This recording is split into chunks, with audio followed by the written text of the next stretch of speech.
Have you ever had one of those moments where you open your banking app a few days before payday and think, wait, where did it all go?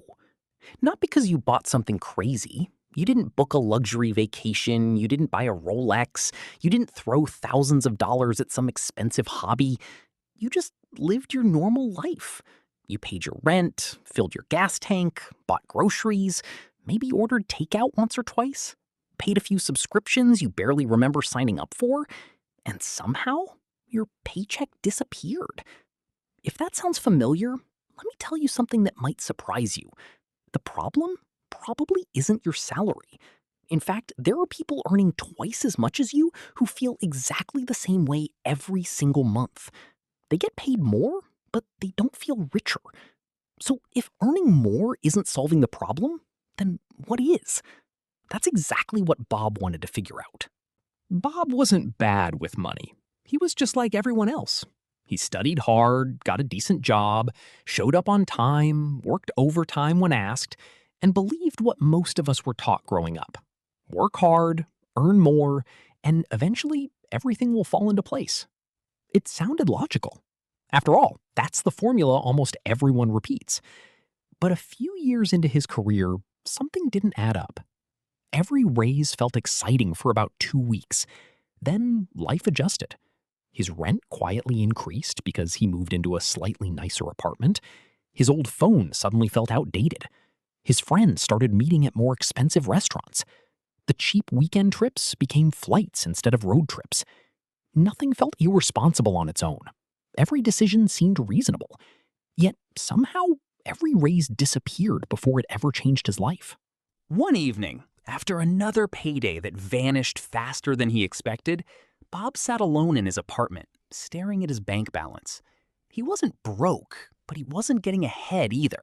And that's a frustrating place to be, because it feels like you're doing everything right while life quietly proves otherwise. That's when a question popped into his head that would completely change the way he thought about money. If earning more money is supposed to make me wealthier, why do so many people making twice my salary still complain about money? The answer wasn't hiding in his bank account.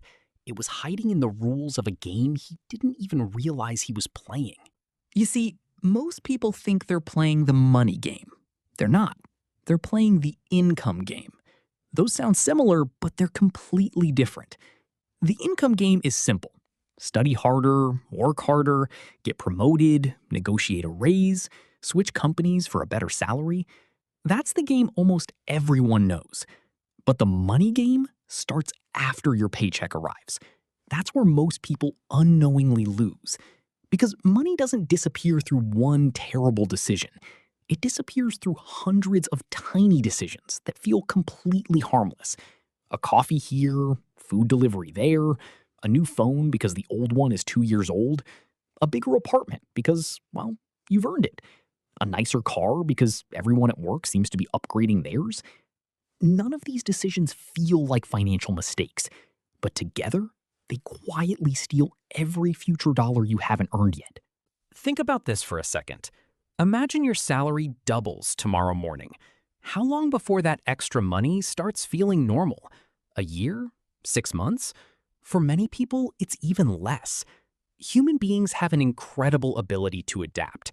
We adapt to better houses, better cars, better vacations, better restaurants.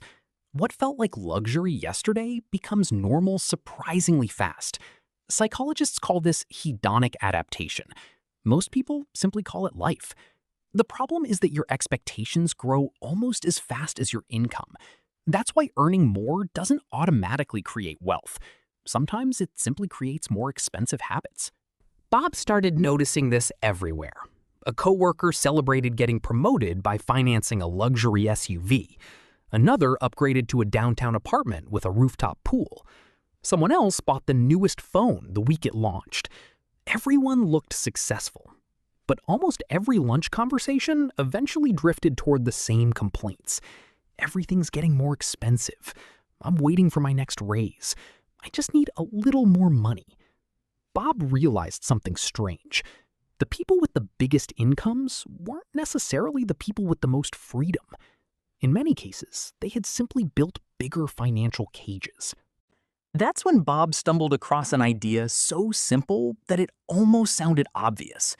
Wealth isn't measured by how much money passes through your hands. It's measured by how much stays with you. Imagine two buckets. The first bucket is everything you earn. The second bucket is everything you keep. Most people spend their entire lives trying to make the first bucket bigger while completely ignoring the holes in the second one. Every raise pours more water into the bucket, but if the holes keep getting bigger, the water level never rises. Suddenly, Bob understood why so many people spent decades working harder without ever feeling financially secure. They weren't filling a bucket, they were chasing leaks. But there was another realization that hit even harder. Every dollar Bob spent represented something much bigger than money. It represented time. Think about the last thing you bought. You probably looked at the price in dollars. But what if you looked at it differently? What if instead of asking, does this cost $50, you asked, how many hours of my life did this cost? Because that's the real currency. Money can be earned again. Time cannot. Once Bob started thinking this way, shopping felt completely different. He stopped seeing price tags. He started seeing hours of his life. Suddenly, many purchases that once felt harmless no longer seemed worth the trade. Now, don't misunderstand this. Bob didn't become someone who refused to enjoy life. That's another trap. Some people think building wealth means saying no to everything that makes life enjoyable. That's not the goal either. The goal isn't to stop spending. The goal is to stop spending automatically. There's a huge difference. Every dollar should either improve your life today or improve your freedom tomorrow. The problem is that most people accidentally sacrifice tomorrow for things they won't even remember buying 6 months from now. Then something happened that completely changed Bob's perspective. A friend invited him over after work. The friend had just bought a beautiful new sports car. Everyone admired it. People walked around it, taking pictures, asking questions, imagining themselves driving it. For a few minutes, it felt like the coolest thing in the world. Then Bob did something he'd never done before. Instead of asking how much the car cost, he wondered how much freedom it cost.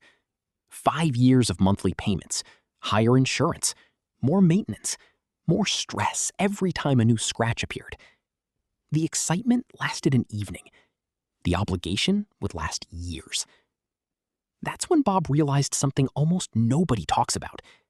Many of the things we think we're buying are actually buying us. They buy our future paychecks before we've even earned them. That night, Bob went home and opened his banking app again. But this time, he wasn't looking for where the money had gone. He was looking for something much more important. He wanted to know who was making his financial decisions. Was it really him? Or was it advertising, social pressure, habits, and impulse quietly steering every paycheck before he even thought about it? The answer made him uncomfortable, because for the first time, Bob realized he wasn't in control of his money. His habits were. And once you realize that, you start asking a very different question. Not how do I make more money, but how do I stop money from quietly slipping through my fingers? Because that question leads to an even bigger discovery, one that almost nobody teaches in school. The difference between people who spend their entire lives working for money and the people who eventually reach a point where money starts working for them. If you enjoyed this video and want to understand how money really works, not the way it's taught in school, but the way it actually works in real life, make sure you subscribe. Every week, we'll break down complex financial ideas into simple stories that anyone can understand. And if this video changed the way you think about money, there's a good chance the next one will change the way you build wealth.